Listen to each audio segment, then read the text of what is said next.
আকাশে ধোঁয়ার কুণ্ডলী এবং বিস্ফোরণের শব্দে ঘুম ভাঙে তেহরানের বাসিন্দাদের। শনিবার ভোরে বড় ধরনের বিস্ফোরণের শব্দে কেঁপে ওঠে ইরানের রাজধানী শহর। বিশেষ করে মেহরাবাদ আন্তর্জাতিক বিমানবন্দরের কাছে আকাশপথের ভয়াবহ হামলার পর আগুনের লেলিহান শিখা ও কালো ধোঁয়ার কুণ্ডলী দেখা যায়।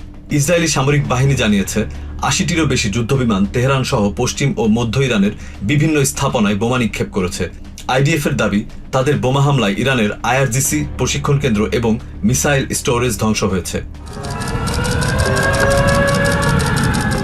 যুদ্ধের এই ভয়াবহতায় পাল্লা দিয়ে বাড়ছে প্রাণহানি। জাতিসংঘে নিযুক্ত ইরানের রাষ্ট্রদূত জানিয়েছে ২৮ ফেব্রুয়ারি থেকে শুরু হওয়া আগ্রাসনে এখন পর্যন্ত ১,৩৩২ জন ইরানি বেসামরিক নাগরিক নিহত হয়েছেন। নিরাপত্তা পরিষদকে বারবার যুদ্ধবন্ধের আহ্বান জানানো সত্ত্বেও তারা নীরব। রেড ক্রিসেন্টের রিপোর্ট অনুযায়ী নারী ও শিশুসহ অন্তত ১,৩৩২ জন নিরপরাধ মানুষ প্রাণ হারিয়েছেন, হাজার হাজার মানুষ আহত। আমরা আত্মরক্ষার সহজাত অধিকার থেকেই এই বর্বর হামলার মোকাবিলা করছি। নিরাপত্তা পরিষদ দ্রুত ব্যবস্থা নিতে ব্যর্থ হলে তার ফলাফল হবে অত্যন্ত ভয়াবহ, এমন সতর্কতা জানিয়ে ইরানি এক কর্মকর্তা বলেন, আজ যা ইরানের সাথে হচ্ছে আগামীকাল তা অন্য যে কোনো দেশের সাথেও হতে পারে। এদিকে আকাশপথে হামলার জবাবে পাল্টা আক্রমণ চালাচ্ছে ইরানও। জেরুজালেম এবং তেল আবিব জুড়ে ২ দফায় বেজে ওঠে বিমান হামলার সাইরেন।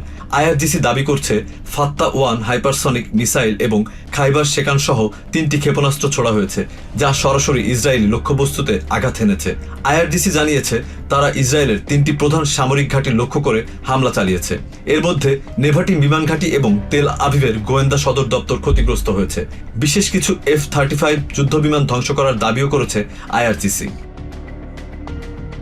ওয়াশিংটনের অপারেশন এপিক ফিউরির অধীনে গত এক সপ্তাহে ইরানের ৩,০০০-এরও বেশি লক্ষ্যবস্তুতে আঘাত হানা হয়েছে। ইরানের তথ্য মতে ৩,০০০-এরও বেশি ঘরবাড়ি এবং কয়েকশো বাণিজ্যিক প্রতিষ্ঠান এই হামলায় ধ্বংস হয়ে গেছে। Zahid Kakun, TVN24 news desk.